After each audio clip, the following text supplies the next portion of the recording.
안녕하세요. 레버리지 랜드에 오신 것을 환영합니다. 이번 시간에는 투자에 있어서 항상 의견이 분분한 레버리지 ETF를 과연 장기 투자해도 되는지에 대해서 좀 더 깊게 고민해보는 시간을 가져보겠습니다. 본격적인 내용에 들어가기에 앞서 시장 상황부터 간단히 정리해보겠습니다. 올 한 해 나스닥이 참 가파르게 많이 올라주었죠. 하지만 작년에는 저점만 무려 3번을 찍으며 나스닥 기술주에 투자하고 계시던 분들에게 있어서는 잊지 못할 최악의 한 해가 아니었을까 싶습니다. 레버리지 ETF를 투자하면 안 된다는 주장에 가장 자주 등장하는 논리 중 하나가 변동성 드래그인데요. 횡보하는 장에서는 노가 없어질 수 있다는 겁니다. 보시는 바와 같이 시장이 오르고 내리고를 반복할 경우 투자하는 ETF의 배수가 커질수록 불리하다는 것은 반박할 수 없는 자명한 사실입니다. 또한 하락장에서의 음해복리 효과에 대해서도 많이들 말씀하시는데요. 상승장이 아닌 하락장에서는 낭떠러지로 떨어질 수 있다는 주장입니다. 그리고 대부분의 3배수 레버리지 ETF들이 1%에 가까운 운용 수수료로 유지되는 만큼 일반 ETF에 비해 확연히 비싼 배수 ETF의 롤오버 비용 또한 무시할 수 없는 요소가 될 것 같습니다. 그렇다면 이토록 단점이 가득한 레버리지 ETF를 우리는 왜 굳이 위험을 무릅쓰고 투자해야 하는 것일까요? 지금부터는 그 이유에 대해 알아보도록 하겠습니다. 레버리지 ETF의 가장 큰 장점은 상승장에서의 양의 복리 효과입니다. 보시는 바와 같이 상승장에서 레버리지 ETF의 기울기는 하늘 높은 줄 모르고 치솟게 됩니다. 반면에 하락장에서는 당연히 배수가 높을수록 손실도 큰 것은 맞는데요. 우리가 잘못 알고 있는 것 한 가지가 있습니다. 그것은 음해복리는 증가가 아닌 감소의 개념이라는 사실입니다. 나스닥, QQQ를 예로 들어볼게요. 서학 개미들이 가장 많이 투자하고 있는 QQQ의 3배수 레버리지 ETF는 TQQQ입니다. TQQQ를 100만원 어치 투자하고 있을 때 QQQ를 300만원 어치 투자하고 있는 것과 같은 효과를 발휘하게 됩니다.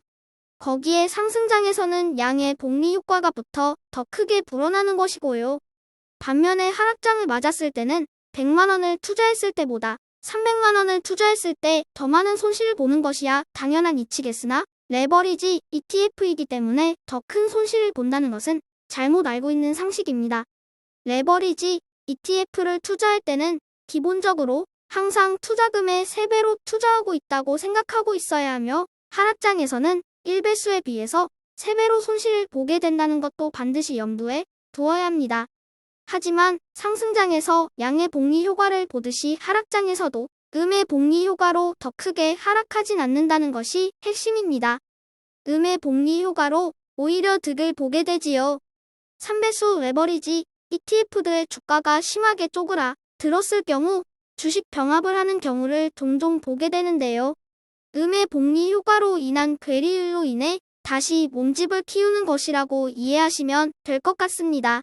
결론은 우상향에 대한 확신만 있다면 레버리지 ETF는 양의 복리 효과를 한껏 누리며 최고의 효율을 발휘할 수 있는 좋은 무기가 될 수 있다는 것입니다. 보시는 표는 2010년대 나스닥 상승기의 수익률 차트입니다.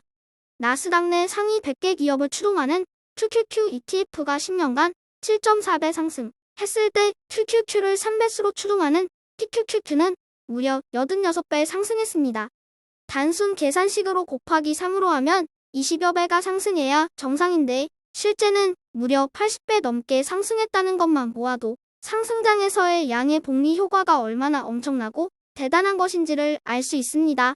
하지만 문제는 세상이 그렇게 호락호락하지 않다는 것입니다. 주식시장이 상승과 하락을 반복하는 이유가 뭘까요? 그것은 시장에 대한 전망이 제각각이고 다양하기 때문입니다. 이 세상에 공짜는 절대 없는 법이지요. 하락장은 언제든 다시 찾아올 수 있습니다. 2000년대 나스닥의 역사만 보더라도 한 해 동안 20%가 넘는 폭락장은 그야말로 밥 먹듯이 비일비재하게 찾아왔었습니다. 하지만 우리가 여기서 주목해야 할 중요한 진실 하나는 그 어떤 폭락장이 찾아오더라도 다만 시기의 문제일 뿐 언제나 그래왔듯이 모두 회복하고 정고점을 뚫으며 우상향해 왔다는 사실입니다. TQQQ는 2010년에 만들어진 3배수 레버리지 ETF다 보니 조금 전 표에서 보셨던 미국 시장의 대폭락을 제대로 경험하지 못하다가 2020년 코로나와 2022년 고금리 시기를 연달아 두드려 맞으며 참교육을 당했는데요. 2010년대에 나스닥 불패 신앙만을 믿고 TQQ에 몰빵 투자하셨던 분들은 나스닥이 많이 회복된 지금까지도 아마 복구를 못하고 계실 것 같습니다. 내가 투자하고 있는 ETF의 MDD, 그러니까 변동성에 대해 잘 인지하고 있어야 합니다. 투자를 하다 보면 어떤 일도 일어날 수 있으며 그렇기에 항상 최악의 상황을 머릿속에 염두하고 투자해야 한다고 생각합니다. QQQ 나스닥이 만약에 30% 빠진다면 2배수 ETF인 QLD는 반토막 넘게 60% 이상 빠질 수 있고 3배수 TQQQ는 10분의 1토막 날 수 있습니다. 이 같은 상황은 언제 어디서든 갑자기 일어날 수 있다는 사실을 명심해야 합니다. 레버리지 ETF 투자 채널에서 레버리지 ETF가 투자가 위험하다고 선전하고 있으니 참 아이러니하긴 하네요. 하지만 3배수 ETF 장기 투자는 분명 위험한 투자인 것이 분명합니다. 도박으로 예를 들어볼게요. 3배수 투자는 룰렛을 하는데 계속 하프에 하프를 지르고 있는 것과 같다고 볼 수 있을 것 같아요. 그럴 경우 운이 좋아 승리한다면 자산이 엄청 크게 불어날 수 있겠죠. 하지만 잃게 된다면 어떨까요? 아무리 크게 자산을 불려도 계속해서 하프에 하프로 크게 베팅하고 있는데 한번 크게 맞을 경우 타격이 클 수 있다는 것이 핵심입니다. 다시 강조하지만 블랙스완은 언제든 발생할 수 있습니다. 그럴 경우 힘겹게 쌓아 놓았던 자산들이 90% 폭락으로 순식간에 모래성으로 변할 수도 있을 것입니다. 그래서 뭐 어쩌라고? 레버리지 ETF 투자는 위험하니 하지 말란 말이냐? 아니요, 투자는 하시되 그 특성을 제대로 알고 해야 한다는 것이 오늘 강조하고 싶은 내용입니다. 자동차, 전기, 컴퓨터, 인터넷 그리고 지금의 인공지능 시대까지 인류는 기술 혁신을 통해 진화해왔고 주식시장 또한 그에 맞춰 지속적으로 우상향하며 성장해왔습니다.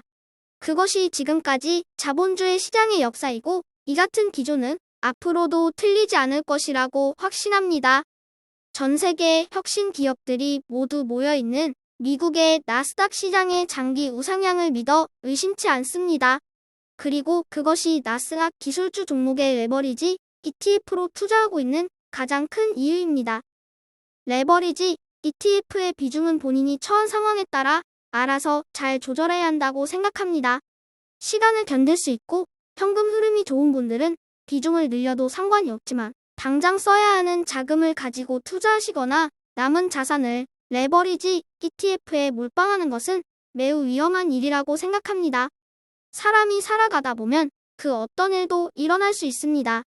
주식시장도 마찬가지입니다. 아무리 경기 전망이 좋다 하여도 그 어떤 천재지변이 발생할지 모를 일이며 그로 인한 주가 폭락은 그저 확률의 문제일 뿐 지난 역사에서 보시다시피 언제 갑자기 일어난다 한들 전혀 이상할 것이 없는 현상들입니다. 마지막으로 드리고 싶은 말씀은 레버리지 ETF를 상승장에서만 투자하고 하락장에서 기피하는 등 거꾸로 투자하시는 분들이 많습니다. 레버리지 ETF는 하락장 공포 속에서 투자해야 하는 것이 맞습니다. 시린 겨울에 뜨거운 여름을 대비하여 씨앗을 뿌리는 마음으로 투자해야 하는 것이 레버리지 ETF입니다. 다만 하락장이 끝이 나고 본격적인 상승장이 찾아왔을 때는 변동성과 각자의 재정 상황을 고려하셔서 현명한 투자하시길 바랍니다. 이번 시간에는 레버리지 ETF를 과연 장기 투자해도 괜찮은지에 대해서 제가 아는 상식 내에서 말씀드려 봤는데요. 아무쪼록 투자에 도움이 되셨기를 바라며 그럼 다음 시간에 다시 찾아뵙겠습니다. 감사합니다. 행복한 주말 되세요.